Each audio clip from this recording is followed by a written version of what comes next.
ಪಕ್ಕದಲ್ಲೇನೆ ಒಬ್ಬ ವ್ಯಕ್ತಿ ಕೂತಿದ್ದ. ಇವಳ ಚೀಲನ ಸರಿಪಡಿಸ್ಕೊತಾ ಆಗಾಗ ಇವಳ ಚೀಲ ಆ ವ್ಯಕ್ತಿಗೆ ತಗಲ್ತಾನೆ ಇತ್ತಂತೆ. ಆದ್ರೂ ಅವ್ನಿಗೆ ಏನು ಬೇಸರನೇ ಮಾಡ್ಕೊಂಡಿಲ್ಲ, ಸುಮ್ಮನೆ ಇದ್ದಂತೆ. ಇವಳಿಗೆ ಒಂಥರ ಅನ್ನಿಸ್ತಂತೆ, ಇಷ್ಟೊಂದು ಚೀಲಗಳನ್ನ ಹೊತ್ಕೊಂಡ್ಬಂದ್ಬಿಟ್ಟು ನಾನು ಇದನ್ನ ಅವಾಗವಾಗ ತಗಲ್ಸಿ ತೊಂದರೆ ಕೊಡ್ತಾ ಇದ್ರು ಈತ ಏನು ಕೋಪ ಮಾಡ್ಕೋತಾ ಇಲ್ವಲ್ಲ ಅಂತ ಹೇಳ್ಬಿಟ್ಟು, ಕ್ಷಮಿಸಿ, ಇಷ್ಟೊಂದು ಚೀಲಗಳು ಮತ್ತೆ ಮತ್ತೆ ನಿಮಗೆ ತಗಲ್ಸ್ತಾ ಇದ್ದೀನಿ, ನಿಮ್ಗೆ ಕಿರಿಕಿರಿ ಆಗ್ತಾ ಇದೆ ಅನ್ಸುತ್ತೆ, ದಯವಿಟ್ಟು ನನ್ನ ಕ್ಷಮಿಸಿ ಅಂತ ಹೇಳ್ಬಿಟ್ಟು, ಯಾಕೆ ನೀವೇನು ದೂರ್ತಾನೆ ಇಲ್ಲ, ನಿಮ್ಗೇನು ಬೇಸರ ಆಗ್ತಾ ಇಲ್ವಾ ಅಂತ ಕೇಳಿದ್ರು. ಕೋಪ ಬರ್ತಾ ಇಲ್ವಾ ಅಂದಾಗ ವ್ಯಕ್ತಿ ಮುಗುಳ್ನಗ್ತಾ ಹೇಳದಂತೆ, ನಮ್ಮ ಪ್ರಯಾಣ ಬಹಳ ಚಿಕ್ಕದು, ಯಾಕೆ ಕೋಪ ಮಾಡ್ಕೋಬೇಕು, ನಾನು ಮುಂದಿನ ನಿಲ್ದಾಣ ಬಂದಾಗ ಇಳ್ಕೊಂಡು ಬಿಡ್ತೀನಿ, ಚಿಕ್ಕ ಚಿಕ್ಕ ವಿಷಯಕ್ಕೆ ಯಾಕೆ ಕಿರಿಕಿರಿ ಆಗ್ಬೇಕು, ನಮ್ಮ ಪ್ರಯಾಣ ಬಹಳ ಚಿಕ್ಕದಲ್ವಾ ಅಂತ ಹೇಳಿದಂತೆ. ವಿಷಯ ಅಷ್ಟೇ, ಆದರೆ ನಮ್ಮ ನೈಜ ಬದುಕಲ್ಲಿ ಅದನ್ನು ಅಳವಡಿಸ್ಕೊಂಡಾಗ ಎಷ್ಟು ಸತ್ಯ, ಎಷ್ಟು ಸುಂದರ ಅಂತ ಅನ್ನಿಸುತ್ತೆ. ಹಾಗಾಗಿ ನಿಮ್ಮ ಜೊತೆಗೆ ಹಂಚ್ಕೋಬೇಕು ಅಂತ ಅನ್ನಿಸ್ತು. ಹೌದು, ಎಷ್ಟೋ ಸಲ ನಮ್ಮ ಹೃದಯಕ್ಕೆ ಘಾಸಿಯಾಗುವಂತಹ ಮಾತುಗಳನ್ನೆಲ್ಲ ಆಡಿರ್ತಾರೆ, ತುಂಬ ನೋವು ಕೊಟ್ಟಿರ್ತಾರೆ, ಕೋಪ ಬಂದಿರುತ್ತೆ, ಹೋರಾಟ ಮಾಡಿರ್ತೀವಿ, ಆರ್ಭಟ ಮಾಡಿರ್ತೀವಿ.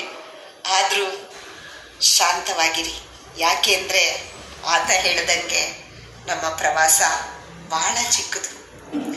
ಯಾರೋ ನಮ್ಮನ್ನು ಬೆದರಿಸಿರ್ತಾರೆ, ಅವಮಾನ ಮಾಡಿರ್ತಾರೆ, ಮೋಸ ಮಾಡಿರ್ತಾರೆ, ನಮ್ಮನ್ನು ಒತ್ತಡಕ್ಕೊಳ ಮಾಡಿರ್ತಾರೆ.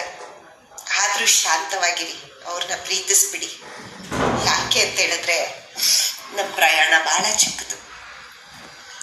ಕೆಲವರು ನಮ್ಗೆ ಇಷ್ಟ ಆಗದೆ ಇರುವಂತ ಕಮೆಂಟ್ಸ್ ಮಾಡಿರ್ತಾರೆ, ತುಂಬಾ ನಮ್ಮನ್ನ ನೆಗ್ಲೆಕ್ಟ್ ಮಾಡಿರ್ತಾರೆ, ನಮ್ಮನ್ನ ಎಷ್ಟೋ ಅವಮಾನ ಮಾಡಿರ್ತಾರೆ. ಬೇಸರ ಮಾಡ್ಕೋಬೇಡಿ, ಅವರು ನಿರ್ಲಕ್ಷಿಸಿದ್ರು ಅಂತ ನೀವು ನಿರ್ಲಕ್ಷಿಸಕ್ಕೆ ಹೋಗ್ಬೇಡಿ. ಅವ್ರನ್ನ ಕ್ಷಮಿಸಿ, ಮತ್ತೆ ಅವ್ರನ್ನ ನೀವು ಪ್ರೀತಿಸಿ, ಶಾಂತವಾಗಿದ್ಬಿಡಿ. ಯಾಕೆ ಅಂದ್ರೆ ನಮ್ಮ ಪ್ರಾಣ ಬಹಳ ಚಿಕ್ಕದು. ನೆನ್ಪಿರ್ಲಿ ಸ್ನೇಹಿತರೆ, ನಮ್ಮ ಪ್ರವಾಸ ಉದ್ದ ಎಷ್ಟು ಅಂತಾನೆ ನಮಗೆ ಗೊತ್ತಿಲ್ಲ. ನಾಳೆ ನಮ್ಗೆ ಏನುಂಟು, ಯಾವ ಪ್ರಯಾಣ ನಮ್ಗಿದೆ, ಯಾವ ಪ್ರಯಾಣದಲ್ಲಿ ನಾವು ಇಳಿಬೇಕು, ನಾವು ಯಾವಾಗ ಯಾವ ನಿಲ್ದಾಣದಲ್ಲಿ ನಿಂತು ಹೋಗ್ತೀವಿ ಅಂತ ಗೊತ್ತಿಲ್ಲ.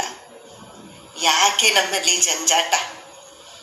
ನೆನ್ಪಿರ್ಲಿ, ಇನ್ನು ಮುಂದೆ ಆದ್ರೂ ನಿಮ್ಮ ಸ್ನೇಹಿತರನ್ನ, ನಿಮ್ಮ ಕುಟುಂಬದವರನ್ನ ಹೊಗಳುತ್ತಾ, ಅವ್ರನ್ನ ಗೌರವಿಸುತ್ತಾ, ಅವ್ರನ್ನ ಪ್ರೀತಿಸುತ್ತಾ, ಅವ್ರಿಗೆ ಏನೇ ತಪ್ಪು ಮಾಡಿದ್ರು ಕ್ಷಮಿಸುತ್ತಾ ಖುಷಿಯಾಗಿದ್ಬಿಡಿ.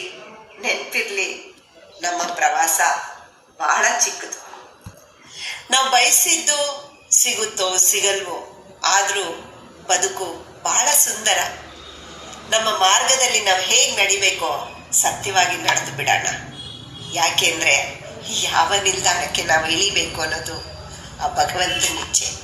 ಹಾಗಾಗಿ ಸ್ನೇಹಿತರೆ, ಮತ್ತೆ ಮತ್ತೆ ಹೇಳ್ತಾ ಇದ್ದೀನಿ, ಈ ಮಾತನ್ನ ನೆನ್ಪಿಟ್ಕೊಳ್ಳಿ.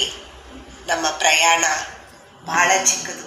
ಎಲ್ಲರನ್ನೂ ಗೌರವಿಸಿ, ಎಲ್ಲರನ್ನೂ ಪ್ರೀತಿಸಿ, ಆನಂದವಾಗಿರಿ.